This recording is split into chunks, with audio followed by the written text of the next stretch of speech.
আরজিকর কলেজে ঘটে যাওয়া দুর্ঘটনায় আমরা অনেকেই বুঝছি, আর যারা এখনো চুপ করে আছে, কোনো প্রতিবাদ করছে না, তাদের টনক সেদিন নড়বে যেদিন তাদের বাড়ির কারোর হবে। যাই হোক, Moumita Debnath second year doctor হওয়ার স্বপ্ন নিয়ে গেছিল কলেজে। 10 বছরের বেশি সময় লাগে ইন্ডিয়াতে ডক্টর হওয়ার জন্য, আর ওই অমানুষগুলোর মাত্র কিছুক্ষণ লাগলো মেয়েটার প্রাণ শেষ করে দিতে। মেয়েটির শরীরে 150 গ্রাম স্পাম পাওয়া গেছে, আর একটা পুরুষের পক্ষে ম্যাক্সিমাম 15 গ্রাম স্পাম ট্রান্সফার করা পসিবল। এরপরও নাকি এটাকে ফ্রেম করা হচ্ছে সুইসাইড বলে।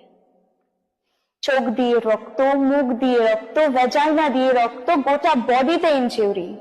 এরপরও প্রশ্ন উঠছে, মেয়েটি অত রাতে একা কি করছিল? হায় রে সমাজ, কতটা নিকৃষ্ট মনের